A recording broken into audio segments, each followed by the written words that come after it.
정치톡 시작하겠습니다. 제가 두 가지 말을 읽어드리겠습니다. 한번 비교를 해보시기 바랍니다. 문재인 대통령이 어제 페이스북에 올린 글입니다. 의사들이 떠난 의료 현장을 묵묵히 지키고 있는 간호사분들을 위로한다. 장기간 파업하는 의사들의 짐까지 떠맡아야 하는 상황이다. 지난 폭염 때 방호복을 벗지 못하는 의료진들이 쓰러지고 있다는 안타까운 소식이 있었는데 의료진이라고 표현되었지만 대부분이 간호사들이었다는 사실을 국민들은 잘 알고 있다. 그 다음 국민의힘으로 이름을 바꿨죠. 통합당이 김종인 비대위원장의 말입니다. 국민은 하나다. 국민의 내 편, 네 편이 따로 있을 수 없다. 국가의 총체적 위기 앞에 온 국민의 힘을 모아 전진하겠다. 이 두 말을 비교를 해보시면 이 어느 쪽이 대통령다운 말인가 라는 생각을 하게 됩니다. 정치에는 두 가지 전략이 있다고 하죠. 통합의 전략과 편가르기 전략. 김종인 위원장 오늘 100일을 맞아서 취임 100일을 맞아서 기자회견을 했습니다. 국민 통합 이야기 메시지를 했고요. 그 다음에 이어서 건국 이후 우리 국민은 산업화와 민주화라는 두 마리 토끼를 모두 잡으며 비약적으로 성장해온 저력을 보여줬다고 했습니다.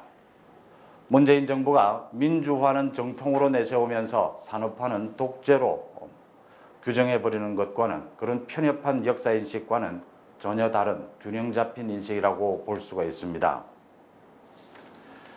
김종인 위원장은 또 현재 대한민국은 정부의 경제정책 실패, 방역대책 실패에 따른 타격으로 시민경제는 날로 위태로워지고 있다고 지적했습니다.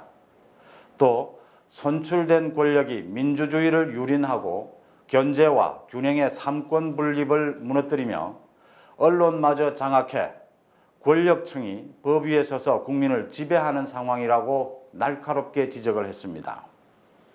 문재인 정부가 입을 열면 자화자찬하고 있는 것과는 다르게 현실을 정확하게 꿰뚫어보고 있다, 이런 생각을 할 수가 있습니다. 문재인 정부는 권력형 비리를 덮고 장기 집권을 위해서 검찰개혁이라는 이름으로 검찰 무력화를 하고 있고, 언론개혁이라는 이름으로 언론 길들이기를 하고 있고, 사법개혁이라는 이름으로 행정부가 재판에 사사건건 개입해서 관여하고 있습니다. 국민의힘 김종인 비대위원장 체제요. 걱정도 많고 기대도 있고 그렇습니다. 출발부터 김종인 위원장이 갖고 있는 여야를 넘나드는 오랜 세월 동안의 경력을 비춰서 걱정들을 많이 했죠. 그렇지만 비교적 비대위 체제가 된 지난 100일 동안 당의 외연이 좀 넓어졌다. 또 가능성이 좀 보인다 해서 국민들의 관심이 좀 돌아온 건 사실입니다. 기본소득, 약자와의 동행 이런 걸 정강정책에 넣으면서 기존 지지층들의 걱정이 많은 것도 사실입니다. 또 이번 정강정책 개혁을 추진을 하면서 많은 국민들이 지켜본 부분이죠.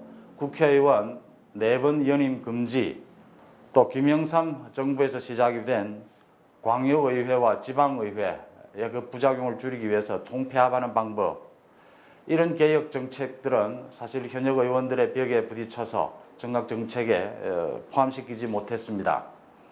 이 부분들은 이번 좌절에 그치지 말고 앞으로 계속해서 추진해 나갈 것을 당부를 합니다.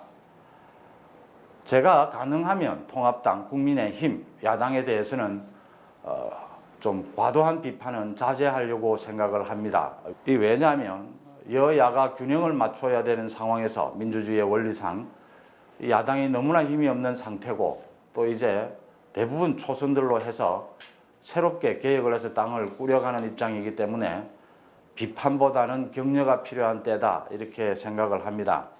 하지만 이번에 국회의원 4연임 금지, 또 광역의회 통폐합, 지방의회 통폐합, 이 부분을 실패한 것은 충분히 꼬집지 않을 수가 없습니다.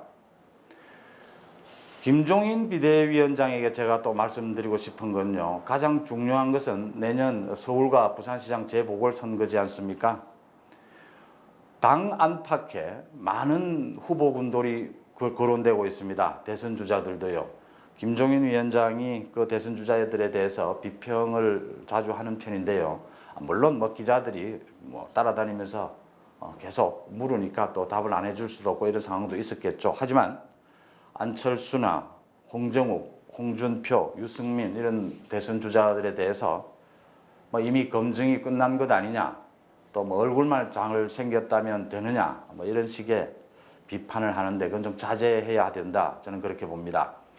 지금 김종인 위원장 입장에서는 한 사람이라도 더 가능성 있는 후보들을 격려하고 그들이 갖고 있는 장점을 부각시켜 주는 것이 필요하다. 단점보다는 장점을 부각시켜서 한 사람이라도 더 많은 후보들이 이 대선 또는 재보궐선거의 장으로 나올 수 있도록 하는 것이 필요하다. 김종인 위원장이 사실은요, 대선을 앞두고 뭐 대선 주자도 아니면서 또 내년 4월까지 임기가 정해져 있으면서 이 비대위 체제로 당을 개혁을 이끈다는 건 쉬운 일이 아닙니다. 사실 구심력이 전혀 없거든요. 내년 4월이면 끝날 권력이지 않습니까? 그럼에도 불구하고 이 정도로 가고 있는 것은 비교적 잘하고 있다 이렇게 봅니다. 물론 스스로 대권 주자로 거론되는 건 나쁜 것 아닙니다. 뭐 일하는 동력, 리더십의 동력을 찾는 데도 도움이 될 테고요. 뭐 여러 가지로 나쁜 것은 아닙니다. 한 사람이라도 더 후보가 또 생긴다는 건 환영할 일이죠.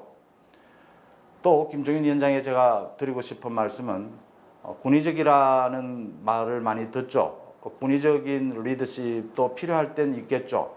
또 강력한 메시지를 발신하는데 또 개혁을 추진하는데 들어 도움이 되는 것도 있을 겁니다. 하지만 통합당, 국민의힘의 기존 지지층들에 대한 설득, 또 설명, 또 그들의 이해를 구하는 작업들에 대해서는 권위적이기보다는 좀 더 친절하게, 좀 더 자주 스킨십을 가지면서 노력을 해야 된다. 저는 그렇게 봅니다. 문재인 대통령의 갈라치기 언행을 보시면서 추미애, 조국 모두 다 저렇게 대통령의 눈치를 보지 않고 자기 멋대로 행동하고 말하면서 국민들에게 상처를 주고 있는 뒤에는 문재인 대통령이 있은 겁니다. 이 대통령의 메시지가 충분한 검토를 거쳐서 나왔을 텐데 무슨 계산을 했다. 우리 그걸 해석하는 것도 어렵지 않습니다. 친일, 반일 갈라쳤고요. 의사, 간호사도 갈라치고요. 임대인, 임차인 갈라치고요. 모든 걸 갈라칩니다. 네 편, 내 편으로 나눕니다.